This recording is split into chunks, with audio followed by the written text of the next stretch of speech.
So, good afternoon, everybody. Thank you for attending the session. We are here to talk about millennials. It's a topic I don't think anybody can really escape. One of the things that over the last couple of years, I've really grown a passion to wanting to understand more about millennials. Obviously, all of us are in research, and so from a research perspective, it's vitally important that we figure this out in terms of how do we engage them, how do we continue to evolve as they evolve, so we can get good information from them to provide actionable insight. The second piece is a little bit more personal. We work with a lot of millennials, and you see the challenges that millennials have in kind of interacting with other generations. It's kind of like, you know, they kind of read you out and say, are you gonna like millennials or are you not gonna like millennials? And, you know, personally, I think millennials get a bad rap. And so I am very passionate about trying to understand the goodness in millennials and being able to bridge people together in organizations and in research. I had well-respected in my intro. Yeah, I took that out. No, I'm joking. Yes. I have 2 teenage kids and a wife of 20 years, so respect doesn't come my way that often. I wanted that in the intro. Anyway, the millennials do get a bad rap. Before Millennial Mix, I was doing a lot of research with companies who were trying to attract millennials as employees. And they kept coming to us saying, can you help us find millennials that will fit our culture, because we're struggling to have them fit. And after doing the research, the insights always told us that they needed to make some changes, that millennials' preferences and priorities were different, and if they wanted to attract and retain the best ones, they needed to make some changes. And I felt a little hypocritical because as a researcher, I felt like we weren't making the changes that were necessary to meet millennials' research preferences and priorities. And we were looking for kind of the minority of millennials who still were accepting research the way that we were engaging with them. So I gave Seema a call and asked her if she would be open to going into a project with me where we built a community of millennials and respected respondents, respected the millennials as much as we did our clients. Yeah, so I was obviously, you know, Andy and I have known each other a long time, and it was more than a phone call, but we really talked about what is our goal, what are our goals and objectives, and, you know, from my perspective, it was great to actually put into action a solution versus talking about the problem. And, you know, the honest answer is there's no silver bullet. If there was a silver bullet, we'd all be doing it, and we wouldn't be talking about the problem. So it was exciting to study and understand what is that optimal experience. The other piece is that, you know, it was a process in which we always had to adapt and change. We had 3 ground rules before we were embarking on this journey. Mine was the first one. We couldn't refer to ourselves as old. Older, wiser, experienced is fine. Number 2, we also said that if it's truly, if the goal is to understand millennials, then let's prioritize that first and foremost. And let's not put revenue generation as the first criteria in terms of, or the focus, and get diluted. And let's stay true to understanding that experience initially. And then the third one is, obviously we're not millennials, so we wanted to make sure we had millennials at the table who kind of shared, what? That sounds not obvious. Okay, no comment. So we had millennials at the table, and we had to put our ego aside and kind of what we thought was right, and really listen and make decisions collaboratively, infused with information and experience from millennials as well. Yeah, so over the last 10 months, we did nearly 30 surveys with our community. And we tested all kinds of survey links and question types and communication styles. We got feedback from our millennial team all along the way on every single project. They were more than happy to give us input and opinions and change the things that we've been doing. Yep. And it was fantastic. It was really a cool experience to work with them. We decided to take a big leap and say, okay, we've done all this work. Let's create a segmentation that doesn't necessarily follow the old model of creating a very lengthy survey and trying to find people to take these surveys, but rather using our knowledge of in terms of language, in terms of length of interview, in terms of mobile, social integration, and craft an experience that allows us to get the information we need for a segmentation, but also balances the experience for the millennial group that we interviewed. Okay.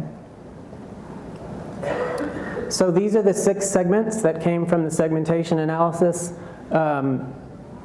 These are the sizes of the segments and the names. These aren't the names that we came up with. Yeah. We came up with some names, but our millennials changed, I think, every name but one. Mama's Boy. Yeah, they kept Mama's Boy. PB&J is kind of your basic, standard, everyday, stereotypical millennial. And they're 36%, so nearly 2/3 don't fit that stereotype. They're one of the other ones. I love the Flintstones. Yes. That's a cool name. I liked the show when I was a kid, and it's interesting that the millennials think of those, whatever, 33, 35-year-olds as Flintstones, as old. It's tough.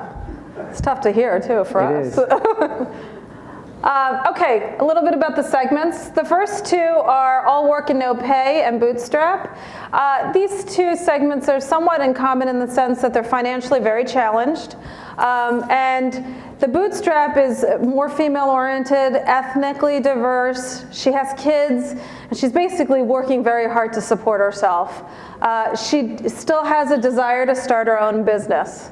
Yeah, All Work and No Pay is more underemployed. There's some underemployed in there, and there's some younger ones that are just kind of starting out. So they're not making as much money, and they're struggling with some debt. Mama's Boys and PB&J are the 2 youngest segments. My son is a perfect PB&J. He's single, no kids. He lives at home. Has no idea what he wants to do. He's working a part-time job and having a lot of fun. Mama's Boys, my buddy has a son the same age, and he's always been a rule follower. He got great grades in school. He knows exactly what he wants to do. He's doing a summer internship in that field, and even though his dad's paying for his apartment, he's very proud to do so. You know what? I just thought, nobody knows my son. I could have easily switched those examples. That's true. You can relate to him better, though. The American Dream and the Flintstones. So these are the people that are a little bit older in terms of the definition of the age group of millennials. The Flintstones tend to be set in their kind of career and profession. They both make good income. They're married with kids, have house, car. The American Dream is still wants to start their own business. They desire to do that. And I would just also note the Flintstones tend to be a little bit more conservative. Yeah, they don't use social media as much. They really are the least like any of the other millennial segments. American Dreamers are more, they fit with the millennial crowd. The Flintstones sort of edge toward the Gen X or boomers. It's a quick summary of the segments. Okay, we asked where they were living. We've heard a lot in the news about millennials living at home. The PB&J segment, there's a lot of them, 46%, that do live with parents. The All Work and No Pay and Bootstrap, there's a significant percentage there, 13 and 14. The difference with them is a lot of them have left the home and then either had kids or struggling financially and have moved back. And then you can see American Dream and Flintstones further along. They own homes and cars. They're out on their own. So besides living at home, we wanted to understand how much were millennials kind of relying on parental support. And the 2 segments, the younger segments, Mama's Boys and PB&J, had the highest level of support. And the support could be paying their phone bill, cell phone bill or a car payment, or even just asking for cash in case of an emergency. On the right, the American Dream and the Flintstones, not surprisingly from our perspective, these guys are more established. They're making good money and basically don't necessarily need as much support.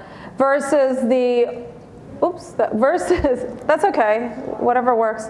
All work and no pay in the Bootstrap, they just might not have the family support to be able to have some monetary help from their parents. Yeah, they need it too. Yeah. They don't have it. We looked at the debt profile of millennials by segment. The green dots show where they were above average. The blue dots are below average. So you can see, here's where you see American Dreamers and Flintstones with the auto loan and the mortgage loan. The all work and no pay has significant student loan debt, credit card debt. That's helping to drag them down. And when you look at the blue dots, Bootstrap and PB&J. Sorry? You missed your cue. Yeah, I'm sorry. The ground is shaking. That's why. Did you feel it? Me? Yeah, the ground was shaking, so I was just sorry about that. Go ahead. Anyway, Bootstrap and PB&J don't have a lot of debt. PB&J most likely because they're getting so much financial support from their parents, and bootstrappers either because they don't want to take on debt because a lot of them have a child and they're struggling, or that maybe they don't qualify for the debt. And this is to say, we know everybody has some level of student loan debt, right, but this is kind of relative to each other. And we wanted to make that comparison. It is shaking. Do you feel the floor? Yes, I do. Okay. So the segments are interesting and they're very differentiated. What we wanted to understand is how does buying behavior might differ across segments. So we posed the question of asking respondents to determine the key criteria for buying a new pair of shoes. We gave them comfort, price, looks, and brand. Most segments ranked brand or comfort as number 1 and brand at the bottom. The two youngest groups, PB&J and Mama's Boys, both put looks up there. That's most important to them when they're buying shoes. And Mama's Boy really emphasizes brand much more than any of the other segments, I guess, to impress Mama, keep those checks coming. We asked if they got $1,000, how would they allocate that money? Would they pay bills? Would they save it? We gave them about 8 or 9 categories to allocate money to. Interesting point that all segments pick the same top 5, regardless of where they fit on which segment they fit into. Travel, consistent across all segments. We keep hearing about millennials and experiences. Travel is a key one. Every single segment picked it in the top 5, and you can actually see kind of the relative amount of money that each segment allocated to travel. And we know that travel, going to Europe as a travel kind of experience might not apply to everybody, so it's a little bit relative in terms of what that looks like. Yeah, they define travel differently each segment. So we have to look into that. The other thing is the pluses and minuses. So the pluses are where that segment allocated more money to that category than any other segment. So bootstrappers are putting more money to paying bills than any of the other segments, while the Flintstones are putting more money in savings than any of the other segments. And the minuses are where they put the least amount of money relative to the other segments. So it's pretty interesting. Yeah. We gave them about 20 characteristics, most of them positive, some of them negative, and asked them to choose the top 5 that best described the millennial generation, and then the top 5 that describe themselves personally. This is kind of cool. So here you can see what people rated as a generation in terms of what attributes. And you see the good and some not so good in terms of being entitled or lazy. And then we asked them, as Andy said, how they rate themselves. The most interesting point here is that none of the millennials actually rated themselves with the not so good attributes. So it was almost as if it's the other people, the other millennials that kind of create that bad rap, if you will, for the generation. Yeah, and you see the Flintstones, which again kind of is the least like millennials. They had the most 3 negative terms to describe the millennial generation: entitled, spoiled, and lazy. All got in their top 5. So the other thing that was interesting as well is that everybody defined the generation as open-minded, and they also self-define themselves as open-minded as well. And that's pretty consistent with what we've heard. The election. So finally, since it's an election year, we decided to ask people who they would vote for. In talking to many millennials over the last year, the large majority of them were huge Bernie fans, huge Bernie fans. Yeah. And so we were interested to see with Bernie now out, and it's down to Trump and Clinton, where they would fall. So the numbers don't show up on here, but Trump edges out Clinton in the Mama's Boy segment and in the Flintstones segment by a couple of points. Clinton wins everywhere else. Overall, Clinton's got 35, Trump has 24, which leaves 41% who say they're not voting or they're not going to vote for either one of these two. So, and anecdotally, we hear that from millennials that we work with and saying, oh, it's not worth it. You know, we can't impact the change, which is a little disheartening. Clinton's got some work to do. Yeah, for sure. Get the Bernie fans. Trump doesn't seem to want to do the work. Anyway, never mind. So with that, we wanted to take this opportunity to answer any questions people might have. Sure. Great presentation, by the way. Thank you. I find it interesting that I'm a millennial, and I feel like I didn't. I'm a millennial, and I feel like I didn't fit into any of the segments. Fit into any of the segments. So, do you take that into consideration that you would miss out on a certain group of millennials? Well, so forgive us, but to show the whole list of characteristics for each segment was too much. So we narrowed it way down to just some key metrics. We have a lot more behavior, attitudinal, all kinds of information. I think maybe if we sat down and you told us a little bit about yourself, we'd be able to tell you that maybe you are in a certain segment, because there's a lot more than what we showed today. Okay. Yeah. Great. Any other questions? Or do we have time for questions? Sorry. Does anyone else want to ask a question? Okay, I'll pose one. So what are the future plans in terms of the segmentation past this point? Want me to take that? Yes. Sure. So what we wanted to do is kind of look at the broad landscape of millennials and really understand, create distinct groups, and then thereafter take deeper dives in understanding how they respond to different brands within different categories based on what millennials like to talk about from a survey experience, but also what client needs are. So it's taking it one step further and kind of doing a deep dives in categories and brand. Excellent. Thanks, Andy. Thanks, Hema. Thank you.